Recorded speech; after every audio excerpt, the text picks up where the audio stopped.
So this is exactly how to increase the volume on your OnePlus Nord Buds 3 Pro here, as you can see. The first thing we're going to do is to actually go into the Hey Melody app here and then connect our OnePlus Nord Buds 3 Pro to it, as you can see.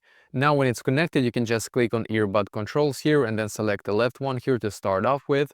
And in here where it says long touch and hold, set this one to volume up here, as you can see. So we need to set it to volume up. And the same for the right one, long touch and hold here.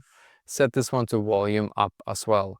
Now what I'm going to do, I do believe a song is playing, but it's fine. So I'm just gonna remove the earbud here. As you can see, now we're gonna look for this right here to be able to touch basically and hold.